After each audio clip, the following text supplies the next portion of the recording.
De nuevo estamos con todos ustedes en este espacio de encuentros en la frontera. Este espacio que se dedica al diálogo con la cultura, con la ciencia, desde unas posiciones que tienen mucho que ver con la fe, con la racionalidad de la fe. Hoy está con nosotros don Alfonso Sánchez Hermosilla, que es médico forense, además es experto en antropología y genética y es, sobre todo, que es lo que más nos interesa en este día, en este espacio, director del equipo de investigación del Centro Español de Sindonología, una palabra que tal vez ustedes hayan oído pero no sepan interpretar correctamente. Doctor, ¿qué es la sindonología? Esa palabra que hemos oído algunas veces en relación con algún misterio, ¿qué es?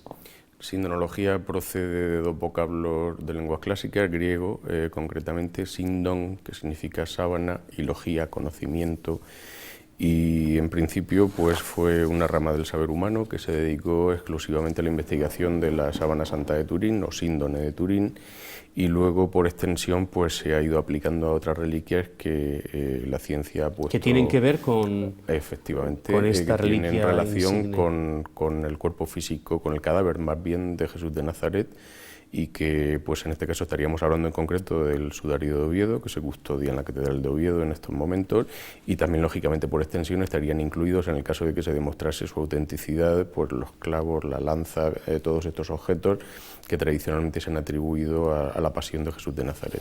Hemos de decir que el doctor Sánchez Hermosilla lleva muchos años en este campo como investigador, de tal modo que es un conocedor serio, profundo, riguroso de estos temas.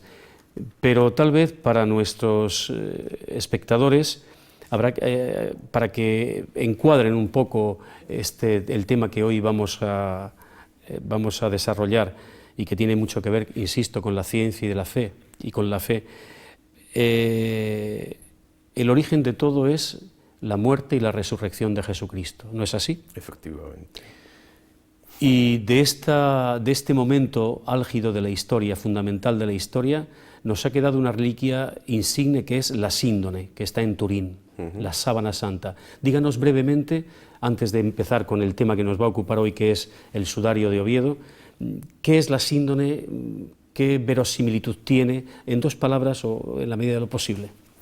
La síndone es un lienzo muy peculiar en el sentido de que no solamente aparecen manchas de sangre y otros fluidos cadavéricos, cosa perfectamente normal en un material textil que ha estado en contacto con un cadáver.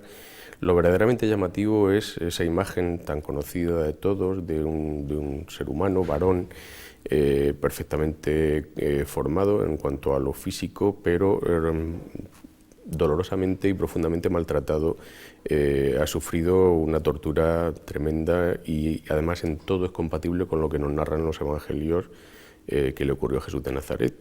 Lo más sorprendente todavía, y lo que probablemente la mayoría del gran público no sepa, es que todos esos hallazgos son absolutamente compatibles con los que hemos encontrado, con los que mi equipo de investigación ha encontrado en el sudario de Oviedo. Es decir, que no hay ninguna contradicción entre los hallazgos en el sudario de Oviedo y la síndone de Turín. Eso nos permite afirmar, hasta donde la ciencia nos capacita, de que estamos absolutamente convencidos de que ambos lienzos cubrieron el cadáver de la misma persona. Explíquenos brevemente, a partir, como es lógico, de los evangelios que tienen como ese quinto evangelio, ese espejo que es la síndone y después el sudario, ¿cómo fue la pasión del Señor? ¿Qué pasó desde el momento en que fue crucificado hasta el momento en que fue sepultado? ¿Qué pasó ahí?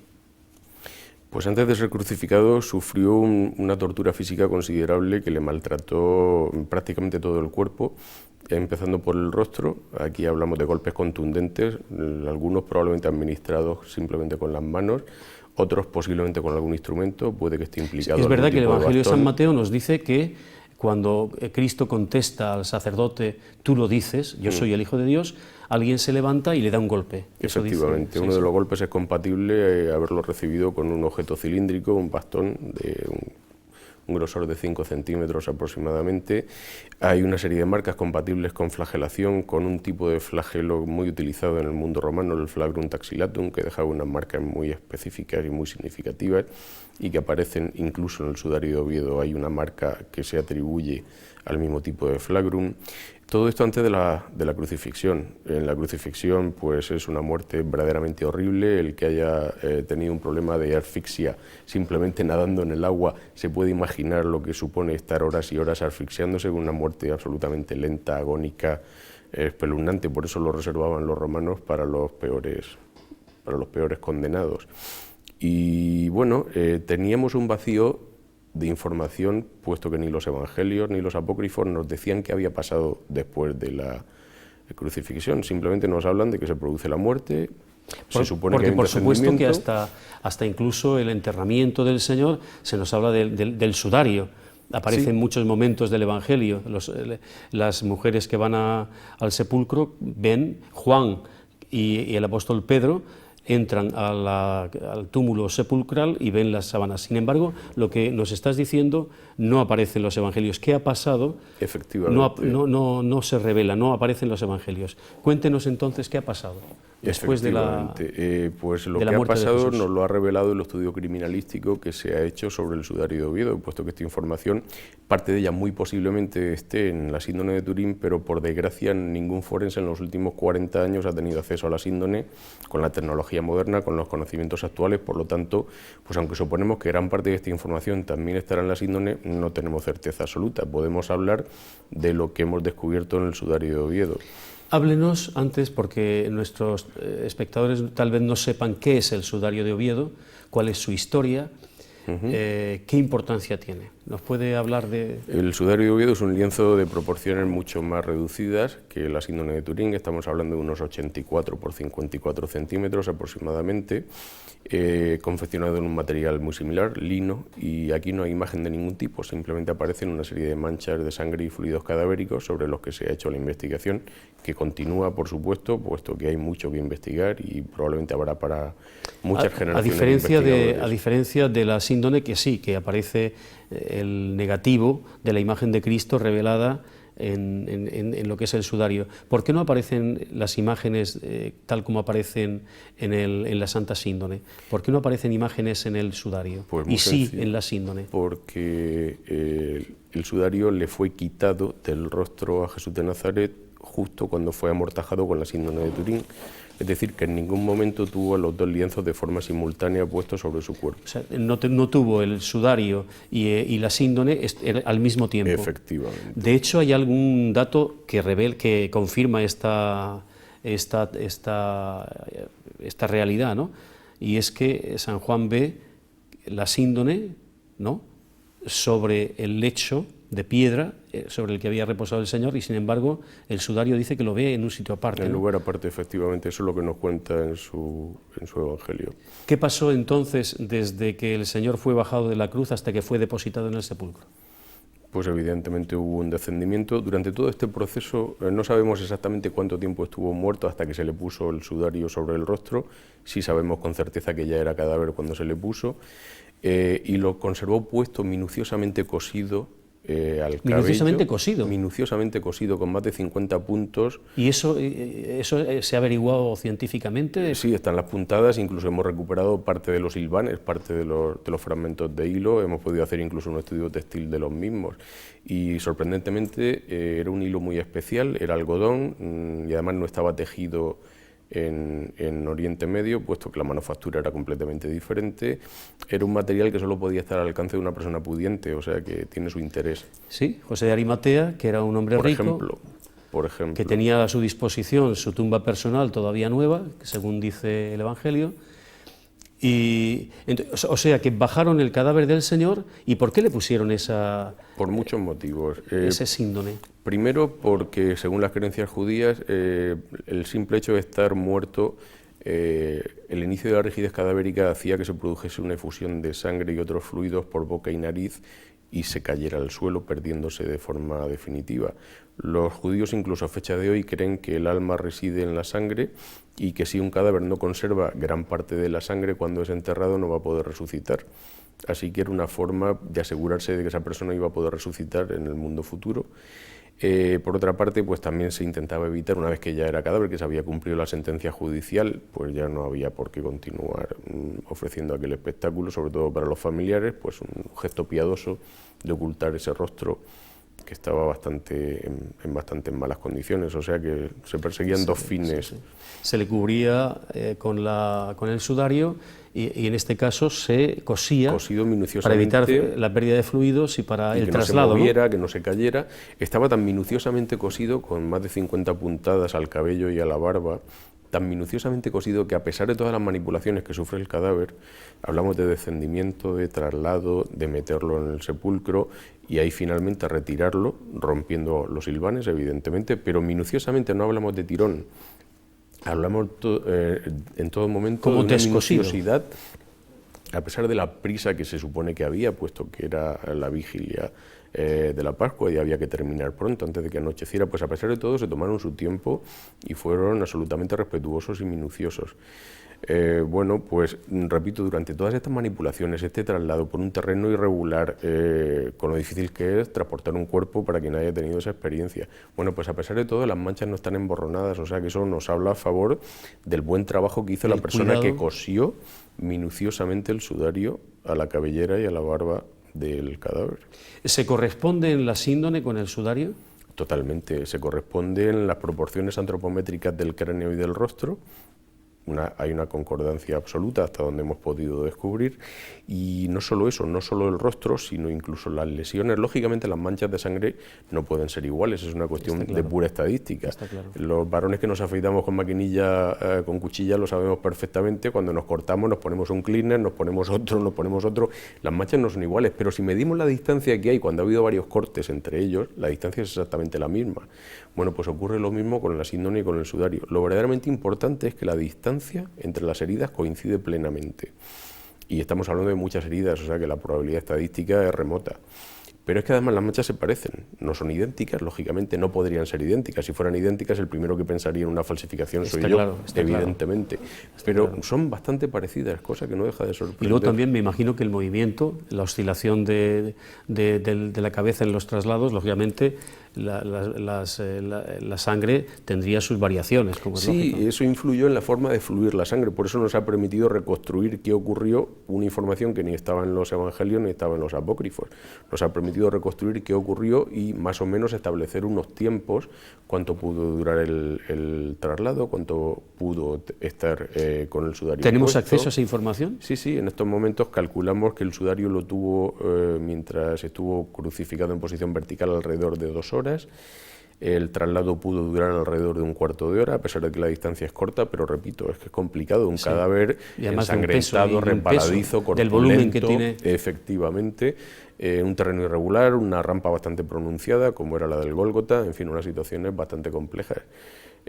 Yo puedo decir que incluso hoy trasladar un cuerpo con un sudario adecuado, con asas, con personas especialmente entrenadas para esto, con un cadáver que no hace falta tocarlo, puesto que está dentro de un sudario, que no es resbaladizo, pues incluso en estos momentos un traslado en las condiciones en las que está en este momento el Gólgota y el sepulcro, no tardaríamos menos de un cuarto de hora, o sea que incluso ahí se nota que lo hicieron. La prisa de la que habla el Evangelio, porque atardecía y lógicamente los que habían tocado cadáveres, estamos en viernes, al atardecer comenzaba la Pascua y por tanto para comer la Pascua había que estar puros y por tanto la sangre, el contacto en un cadáver inhabilitaba para poder sentarse a comer la cena pascual. Aún tenían que ir al templo a purificarse antes de ir a su casa. Y de ahí la premura y sin embargo la precisión con que se trató el cuerpo del Señor, la reverencia con la que se trató el cuerpo del Señor. Y surgen muchas interrogantes, dice el sudario está tejido fuera de Israel, no es un lienzo que haya sido confeccionado en Israel, nos ha dicho antes, o era de importación o... Perdón, el sudario. El sudario no lo sabemos con certeza, pero fuese tejido en Israel o fuera de Israel, hay una cosa que tenemos muy clara: no hay contaminantes de fibras animales, es decir, que si fue tejido dentro o fuera de Israel estaba destinado con toda certeza a un público judío, por la sencilla razón de que en estricto cumplimiento de la ley mosaica, un tejido que va a ser utilizado pues para oración, para cualquier objeto un poco menos profano, no puede estar constituido ni muchísimo menos de un material en el que estén mezcladas fibras textiles, vegetales y animales. Y para un judío practicante ortodoxo, pues absolutamente para nada en su vida entraría en ningún material textil que no cumpliera la ley mosaica. O sea que no podemos saber evidentemente dónde se tejió, estamos en ello y estamos haciendo una investigación incluso genética del lino para poder determinar dónde se cultivó. Estamos ahí. Lo que sí sabemos es que con toda certeza los telares en los que se tejieron solo tejían para público judío, porque a poco material, a poca lana de oveja, a poco pelo de cabra, a poco pelo de camello que hubiera en los almacenes del telar, habrían aparecido como contaminante en los estudios textiles que hemos hecho y no han aparecido. La verdad es que es sorprendente y al mismo tiempo emocionante para los que creemos en Cristo Jesús como Señor, como muerto y resucitado. Es realmente impactante, ¿no? ¿Qué nos cuenta más el sudario? ¿Qué nos cuenta? ¿Qué nos dice? ¿Qué nos relata más a partir de esta investigación en la que se encuentran fe y razón? Es decir, es muy razonable abrirse al misterio de Dios. Dios es Dios y por tanto no puede dejar de ser lo que es. El ser humano, cuando razona, encuentra que es muy lógico abrirse al misterio de Dios. Dios es un misterio. Sin embargo, la lógica humana nos pide abrirnos a esa densidad del misterio en el que todos nuestros sufrimientos, todos nuestros problemas se resuelven y se esclarecen a la luz de la fe. Fe y razón, que son las dos alas del espíritu, del alma humana, como nos decía el Papa Juan Pablo II, son aquellas que nos hacen humana nuestra existencia. Por eso digo que este es un punto de encuentro, donde la historia y el tiempo se encuentran, donde la fe y la razón se encuentran. No es un objeto más. Es un objeto que, gracias a Dios, está en nuestras manos como un cúmulo de preguntas, desde donde surgen cuestiones que nos interpelan también humanamente. Por eso, mi pregunta es, ¿qué más cosas encontramos en el sudario? A mí lo que más me ha llamado la atención como forense, cuando encontramos un cadáver en un homicidio, en el contexto de un homicidio, de una situación violenta, lo primero que buscamos es lo que se denomina en el ámbito forense lesiones de defensa y lucha, es decir, si esa persona se defendió, intentó repeler la agresión, o no tuvo oportunidad o ni siquiera lo intentó por los motivos que sean. Bueno, pues a mí me llama la atención que a pesar de que Jesús de Nazaret, por lo que hemos podido averiguar, era una persona corpulenta, físicamente poderosa, musculado, en ningún momento opuso resistencia a las personas que lo estaban maltratando y que lo capturaron. En ningún momento. No aparecen signos de lucha y defensa en ningún lugar anatómico. Ninguna de las heridas, en ninguna. Absolutamente ninguno. Y es inevitable el simple hecho de intentar apartarse un poquito y minimizar el impacto. No, todas las lesiones son contundentes, son precisas, no hay deslizamiento intentando minimizar el efecto lesivo. Eso es una de las cosas que más me ha llamado la atención y que comparten tanto Síndone como Sudario. Y que responde a lo que dice el apóstol Pedro en su carta, Cordero llevado al matadero. Efectivamente. Cuando le insultaban no devolvía el insulto, en su pasión no profería amenazas, antes al contrario se pone en manos del que juzga justamente. Así dice ese himno de la comunidad primitiva que recoge la carta primera del apóstol Pedro. Y se confirma con este estudio que todo el ámbito de las lesiones que aparecen en el sudario, también en la sábana santa, son de alguien que no se ha defendido. En absoluto. Más cosas. En el sudario, ¿qué se encuentra? ¿Qué hay en el sudario? ¿Hay sangre? ¿Qué es lo que hay? Hasta el momento hemos podido identificar sangre humana, por supuesto, junto con otros fluidos corporales. Hemos encontrado manchas de líquido de edema pulmonar, hemos encontrado manchas de edema pulmonar. Eso que cuando se produce un mecanismo asfíctico, ¿un mecanismo de asfixia? ¿De asfixia? En ocasiones la sangre sale fuera del torrente circulatorio en los pulmones, encharca los pulmones, dicho de una forma más coloquial, y esa sangre, al estar en contacto con el aire en un movimiento continuo, se bate exactamente igual, perdón por por el símil culinario, que una clara de huevo se convierte en una especie de espuma, en un mousse de sangre. Eso es el líquido de edema pulmonar. Lógicamente, al ser una espuma y no un líquido, hace que su comportamiento físico sea completamente diferente al de la sangre, aunque no deja de ser una mezcla de sangre y aire, pero lógicamente su comportamiento físico es diferente, aunque el químico es idéntico, pero el físico es diferente, la forma de fluir, la forma de manchar, la forma de impregnar los tejidos cambia. También hemos identificado líquido pleural, es decir, el líquido que hay entre los pulmones y las costillas, en el espacio pleural, que se denomina en el ámbito médico. Posiblemente ¿Ese también, líquido de qué consta? Básicamente es agua, la composición química es muy similar a la del agua marina, es el suero en realidad. San Juan dice que cuando el soldado atravesó el costado de Jesús, vio que salía sangre y agua. ¿Respondería esto? Sí, perfectamente. De hecho, el color que tiene raramente es transparente, pero tengamos también en cuenta que, bueno, los murcianos lo saben muy bien, el agua no es incolora, inodora e insípida en la inmensa mayoría de las localizaciones. El agua del Jordán es muy similar al agua del río Segura, y lo puedo decir porque la he visto recientemente, muy similar, y bueno, pues el líquido que fluyó por el costado probablemente tenía unas características muy similares, el color, el aspecto, la turbidez, muy similar a la del agua del río Jordán, y por eso San Juan identificó como agua aquello que evidentemente no era agua. Y que era cierto, agua. Porque el suero efectivamente respondía a estas características. Efectivamente. ¿No? O sea, hemos encontrado estos elementos y también...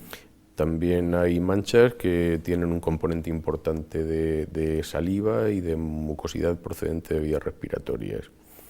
Hemos encontrado células epiteliales, lo que pasa es que tampoco estamos absolutamente seguros de que sean del cadáver, puede ser un contaminante. De hecho, todos estamos permanentemente liberando partículas epiteliales que están cayendo a nuestro alrededor y que lo están contaminando todo. Por eso lo más probable, al no estar adheridos a las manchas de sangre, lo más probable es que esas células epiteliales que hemos encontrado sean contaminantes. Sean de contaminación. Lo más probable. De contaminación. ¿Y restos de qué grupo sanguíneo? AB. Con toda certeza. ¿Y eso qué significa? Pues significa poco y mucho. Poco porque, bueno, pues puede que para algunas personas no tenga más que un interés puramente científico o curiosidad morbosa, pero desde el punto de vista antropológico sí tiene su importancia, por la sencilla razón de que si cogemos al azar 100 personas de toda la población mundial, de todos los grupos étnicos, solamente el 1% será del grupo AB. Pero si por el contrario cogemos a 100 personas que sean genéticamente más o menos puras, teniendo en cuenta lo difícil que es encontrar en estos momentos alguien que sea étnicamente puro, pertenecientes a la etnia judía, pues más de un 90% va a ser del grupo AB. Sí, es una etnia que ha vivido muy endogámicamente. Efectivamente. Desde toda la historia. Efectivamente, lo cual el que no fuera AB tampoco lo descartaría como de etnia judía, ni muchísimo menos, pero al ser del grupo AB, pues es otro dato más, junto con todos los demás, a favor de la autenticidad de que pertenezca a Jesús de Nazaret. Con la Santa Síndone se hicieron una serie de experimentos, como es la datación por medio del carbono 14, que tanta controversia ha conllevado. Tantas veces hemos intentado explicar algo que los periódicos, después de aquellas investigaciones que intentaban datarla en el siglo XIV, pues no han sacado a luz pública, y es que esa investigación de la Santa Síndone mediante el carbono 14 no era realmente válida para dar unos resultados fiables. ¿Qué pasó con la Santa Síndone y qué se ha hecho con el Santo Sudario en este sentido? Bien, en primer lugar debemos decir que como todo lo que hacemos los seres humanos tiene su margen de error. No hay nada que hagamos que sea perfecto, ni muchísimo menos, y el carbono 14 pues sigue en esa línea.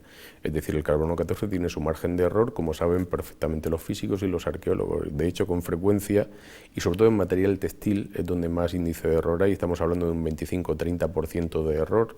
Es decir, que de cada 3 materiales que se determinan con carbono 14, uno de ellos no va a salir el resultado fiable en absoluto. Esto lo saben perfectamente arqueólogos e historiadores, y de hecho suelen pagar las gambas y el champán los físicos, porque suelen equivocarse más que los historiadores. Sorprendentemente. Pero bueno, el motivo es muy sencillo. El material textil, como todas las amas de casa saben y las personas que se lavan la ropa, el material textil, sobre todo cuando son fibras naturales, tiene una apetencia por la suciedad impresionante.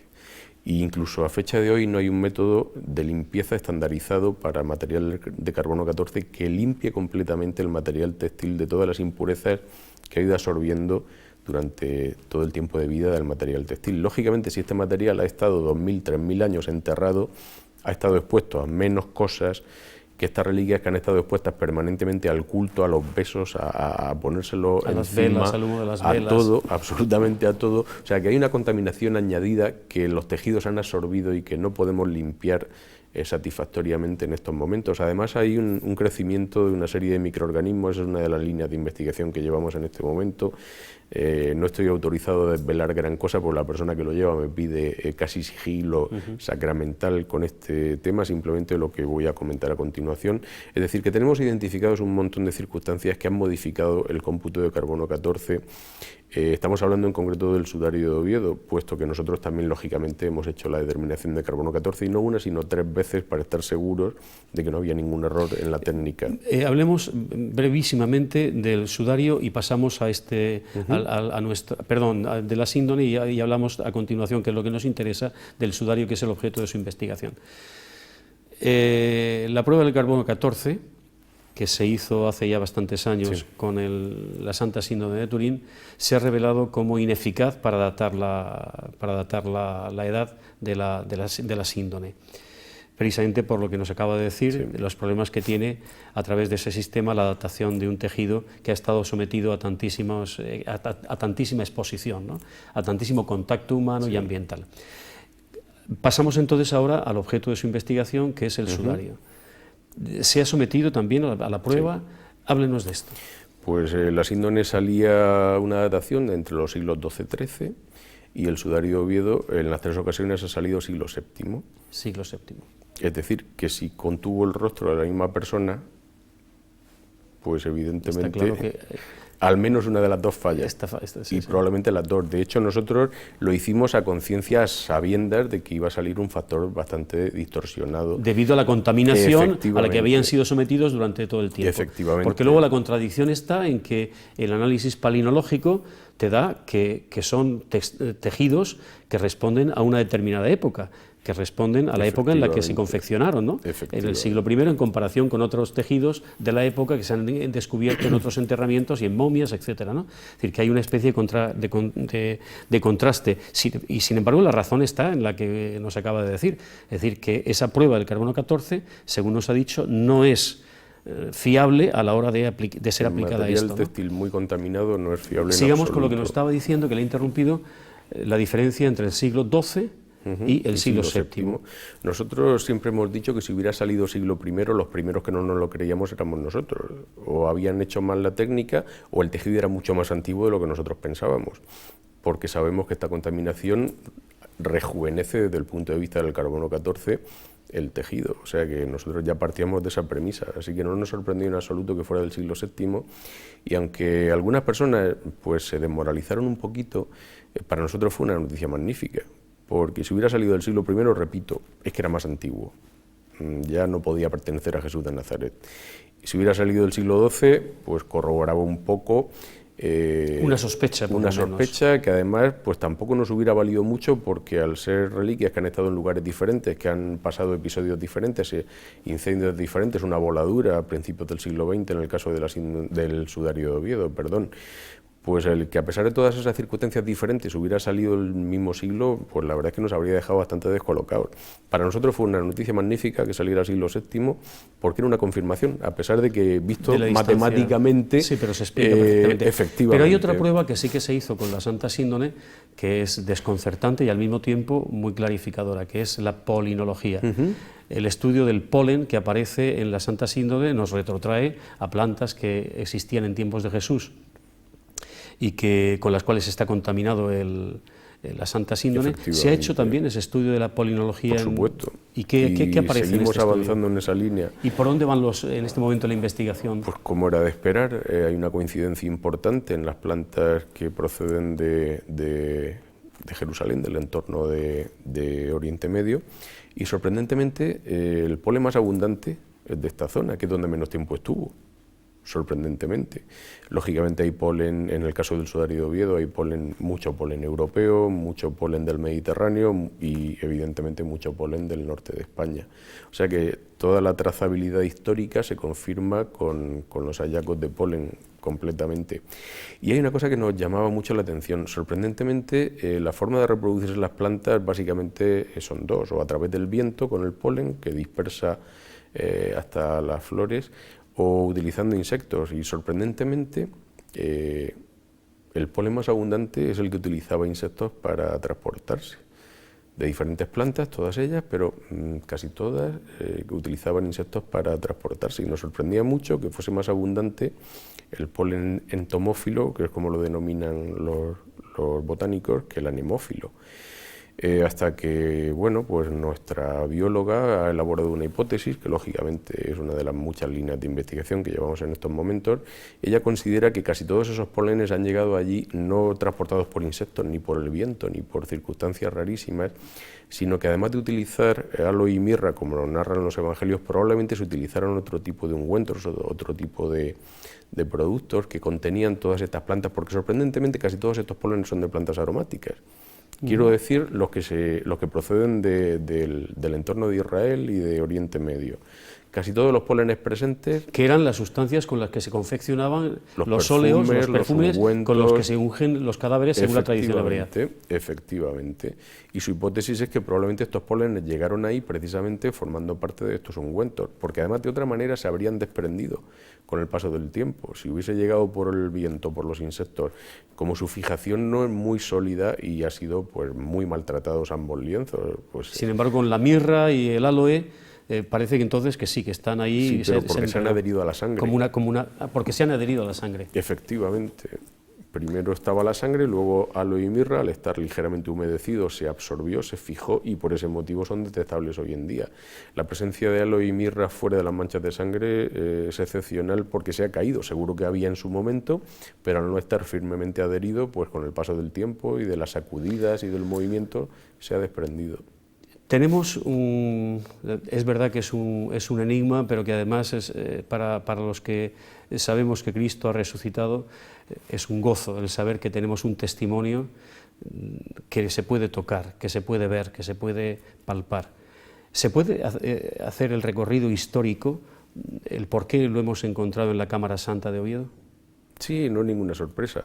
Lógicamente, cuando por diferentes motivos históricos hubo invasiones en Jerusalén, pues las reliquias se dispersaron y cada una siguió un camino diferente. Y hablamos de todas las demás, no solamente de síndone y de sudario, sino de todas las demás. Y además no estuvo mal. Hay que decir que al menos de la síndone hay un testimonio escrito del siglo III, que es... el sudario, la exposición, que es que hay distintos elementos y testimonios escritos. El rey Abgar, que pide un retrato de Jesús, es una historia un tanto legendaria, pero que tal vez refleje un fondo histórico, ¿no? Y después la Virgen Etérea, que ya en el siglo V ve la exposición de las reliquias sagradas en Jerusalén, etcétera, ¿no? Estábamos hablando del recorrido que ha llevado el sudario hasta llegar a nuestro... A partir del siglo V se dispersan las reliquias, en concreto en el caso del sudario, evitando la invasión persa, y muy probablemente viajó por el norte de África, probablemente en barco, que era la forma de transporte más eficaz en aquella época. Las crónicas hablan de que llegó a Cartago, lo que pasa es que Cartago había dos. Uno en el norte Cartago de África, Espartaria, efectivamente, nuestra Cartagena. Efectivamente, y Cartago evidentemente, Espartaria. Si está en España, por Cartagena tuvo que pasar. Sí, puesto que además era el puerto comercial casi el único que había. Los demás eran puertos deportivos de poca entidad que difícilmente podían albergar el flujo comercial. Lo más probable es que entrara por Cartagena, y probablemente las crónicas, cuando hablan de Cartago, se referían, como ha dicho usted, a Cartago Espartaria. Por cierto, cuando hablamos de crónicas, ¿a qué nos referimos?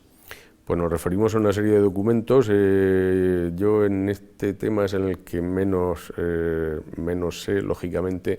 Yo me dedico a la investigación más bien a lo puramente científica, antropológico y forense. El tema histórico se lo dejo a mis historiadores. Sí que se han basado en una serie de documentos, algunos de ellos se conservan fuera de España, en Bruselas, en Cambrai, en Londres. O sea que no solamente hablamos de documentos que están en Toledo o que están en Oviedo, sino documentos que están fuera de España que avalan toda la trayectoria histórica del sudario de Oviedo. que acompañan desde el punto de vista literario a esta reliquia. Efectivamente, son documentos históricos de primer orden.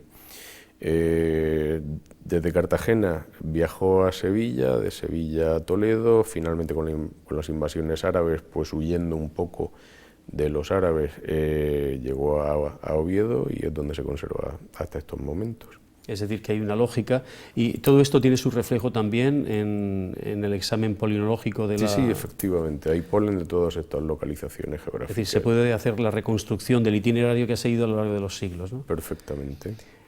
Ha estado conservado en la Cámara Santa de Oviedo, que sufrió en la Guerra Civil un bombardeo y una destrucción casi total, ha sido reconstruida. Total.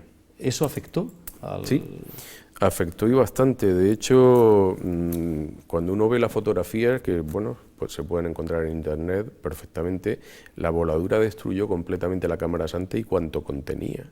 Y es sorprendente que muros muy gruesos de roca caliza se hayan pulverizado textualmente, y en cambio un material textil tan frágil, tan endeble, haya sobrevivido razonablemente bien.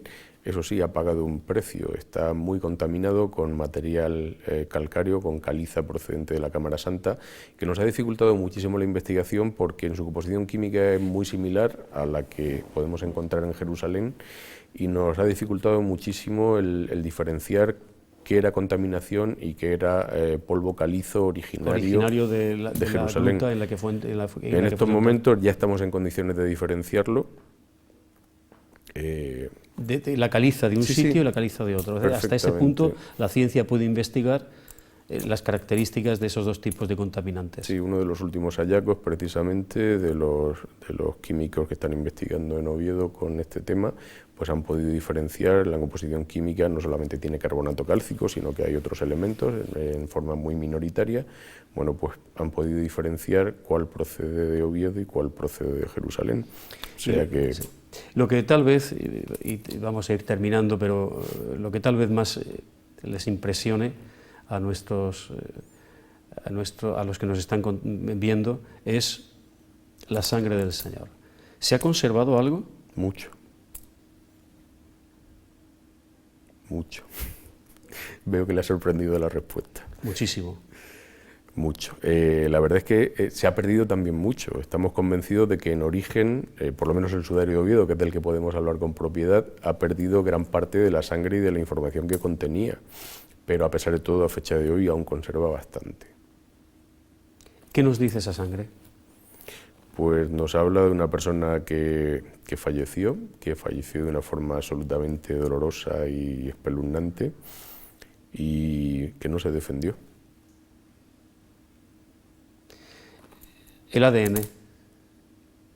Con el ADN tenemos un problema muy serio, porque al contrario de lo que todo el mundo cree con las películas de Spielberg, el ADN se conserva muy mal. Muy mal, muy mal. De hecho, empieza a destruirse a una velocidad que da miedo en el propio momento de la muerte.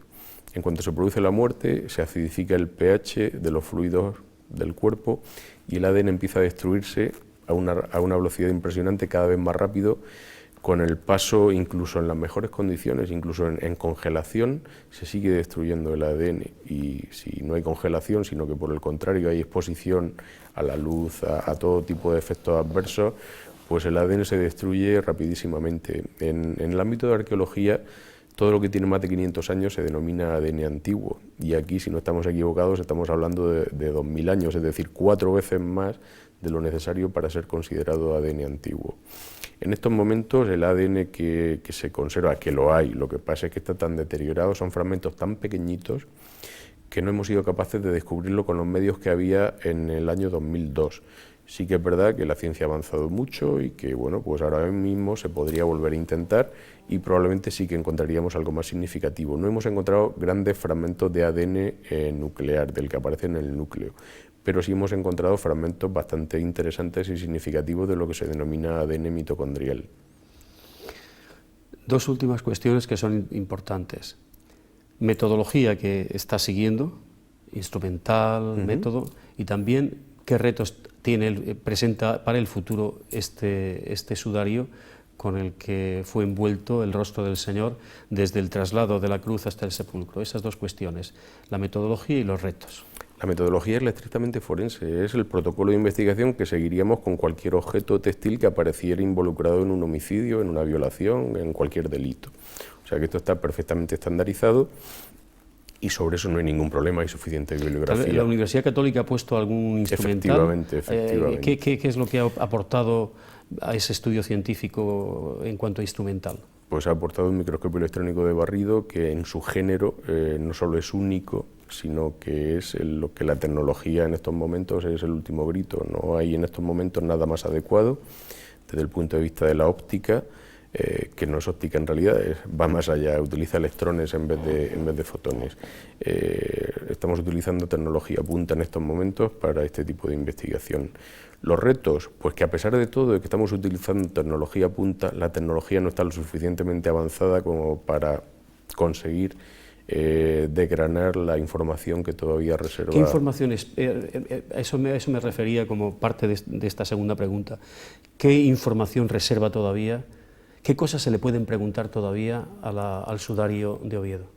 Pues para empezar, genética, como apuntaba usted hace unos momentos. Podríamos continuar avanzando cuando la tecnología nos lo permita, podríamos continuar avanzando con el tema de la genética y con el tema de las proteínas. De hecho, las proteínas también se degradan, evidentemente, igual que el ADN. Por eso en estos momentos no hay ninguna prueba lo bastante buena, lo bastante fiable como para poder aplicar en un material tan antiguo. Tampoco hay muchos materiales textiles de esta antigüedad, o sea que no hay mucha experiencia ni mucha bibliografía a la que recurrir en este tipo de investigación. En cuanto se conociera un poquito más sobre la genética y sobre la proteómica, podríamos averiguar muchísimas más cosas de la vida y de la pasión de Jesús de Nazaret.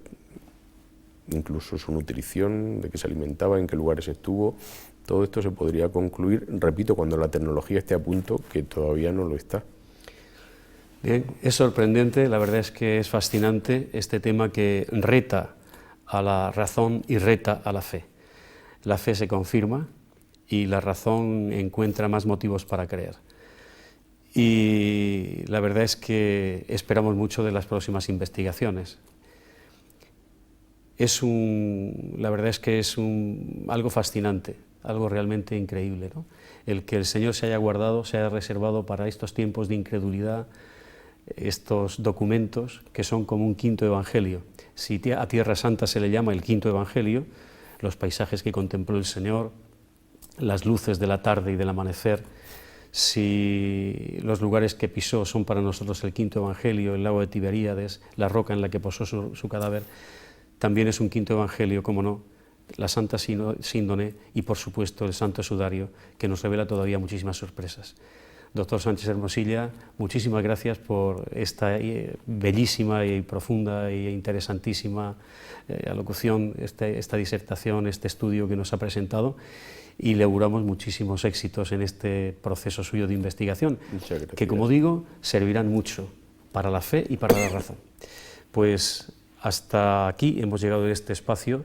Le damos gracias de nuevo al doctor Sánchez Hermosilla. Esperamos que nos ayude con sus investigaciones y con su proceso intelectual a conocer mejor el ambiente, la vida, la fisiología, la vida y la muerte de nuestro Señor Jesucristo.